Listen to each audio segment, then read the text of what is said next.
Hi, I am Bruno, a researcher from INRIA. I represent a case study on the design and use of an annotation and analytical tool tailored to lead climbing. Studying sport performances enables quantifying athletes' actions and analyzing their movements. In their book on notational analysis, Hughes and Franks describe how analysts used to capture data on physical spreadsheets and how using images improved the level of details of the analysis. Capturing sport events on video is now easily done with mobile devices. Sport teams often record performances to review them with athletes, but they lack tools to extract quantitative data from them. Approaches such as OpenPose can automatically extract body postures from videos, but it remains challenging to capture details of the performance, and it requires high-resolution videos. Another conventional approach is to annotate videos manually. Yet this is tedious as it requires to analyze full videos often at reduced speed or play back specific sequences several times. The primary limitations of commercial tools is their adaptability. They rarely provide APIs or customization features, and asking for specific functionalities may come with significant fees. Additionally, sport teams have evolving needs they don't always know how to communicate. This work focuses on lead climbing. In these sports, athletes must climb a wall composed of artificial holds under 6 minutes. Their score is calculated based on the number and the types of holds they securely grasped. There is currently no conventional measures to analyze athletes' performances for lead climbing. We collaborated with the French Climbing Federation to design an annotation and analytical tool to identify such measures. Our goals were to produce data on athletes' performances, identify significant factors, and ideally profile athletes based on this data. We organized regular virtual meetings starting from May 2022. We applied user-centered design methods using a quick iterative cycle that involved the official lead climbing and trainer and analyst. We defined 5 design considerations after the first meeting. You can find further details in the paper for that. We later organized 2 in-person workshops that included athletes competing at the international level. The tool we built consists of 3 main panels. One to play the video stream and create annotations. A second to visualize them and navigate through the videos by clicking on the annotations or controlling the cursor on the timeline. And third, to summarize the quantitative information that annotations represent. Annotators can navigate through the video by controlling a cursor on the timeline or simply playing the video at a normal speed.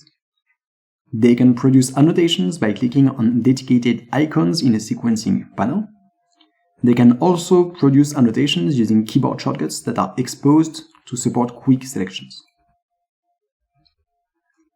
An annotation is represented as a circle and can be transient, such as a score increased, or linked with a colored line to another annotation and represent lasting actions, such as grasping a hold.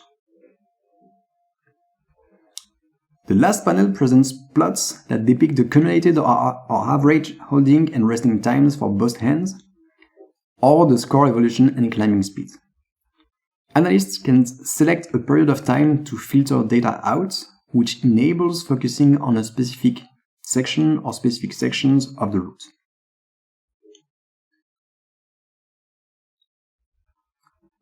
Annotations provide quantitative and qualitative data. Quantitative data can cover various levels of information. They can represent low-level actions such as grasping a hold, clipping the rope, dipping the hands into the chalk bag and mark the start and end of the performance. Higher-level annotations depend on both the athlete's performance and the route characteristics. The score associated to a hold depends on the competition, and the crux of a route depends both on the athlete's capabilities and the route setting. Other high-level annotations relate to the energy consumption as interpreted by the analyst. Qualitative data supported by the tool relate to comments from athletes and trainers. Adding a comment opens a pop-up asking to specify the category of the comment and enter free-form text. To date, we count 493 annotated videos with an average climbing duration of 3.5 minutes. This plot depicts the number of annotations in function of the climbing duration. As expected, the longer the athlete ascends, the more annotations are produced, with an average of 178 annotations per video. This plot depicts the estimated duration of annotation sessions in function of the climbing duration. In average, an annotation session lasts about 34 minutes, but the large standard deviation indicates a high dependency to the video content. This last plot depicts the average number of annotation types with 95% confidence intervals. We can observe that grasp annotations are used more often than others. One interpretation of this result is that interactive systems should facilitate producing certain annotation types more than others to optimize the annotator's task. The first workshop happened in July 2022 and was a first evaluation of the prototype. Prior to the workshop, the analyst had annotated 33 videos. It lasted a full day and involved the trainer and analyst of the federation, as well as 3 athletes. The goal was to identify missing features and run the first reviewing sessions with athletes.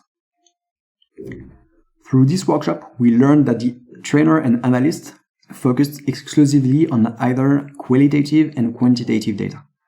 Annotating interfaces should therefore adapt to the user goal to provide only meaningful features. Regarding comments, we also learned the tool should provide different categories to summarize a performance entirely and add remarks from trainers. The tool now supports such comments as presented earlier. The second workshop happened in October 2022 as part of a Federation bootcamp. It consisted of 2 sessions. The first was the Think Aloud annotating session with the analyst, and the second a session with athletes to compare their perception with quantitative data produced with the tool. We observed the analyst leveraging a bottom-up approach. His methods built on iterations to focus on specific annotation types and levels of detail. The sequence of iterations was important to respect as some iterations relied on the other. The second insight relates to time granularity. The analyst wondered whether capping frame control to a minimum of plus or minus 5 frames would speed up the process without losing information. This hints that efficient interaction techniques for time control, such as sub-pixel interactions, might improve the workflow. For the second session, we asked athletes to estimate factors of their performances, then compare them to quantitative data produced with the tool. We observed some athletes analyzing their data thoroughly, while others did not see clear benefits of this approach. There was, however, a common will to compare performances together, which the tool did not directly support. Overall, we learned that the types of annotations used by an annotator depends on their role. The current version of the tool proposes an interface focused on comments that only enables these annotations. We also learned the analyst was using an iterative process to annotate videos, with iterations relying on each other. And finally, the primary shortcoming of the tool was to only allow analysis of a single performance, while athletes and staff members required a higher level analytical tool. Thank you for your attention.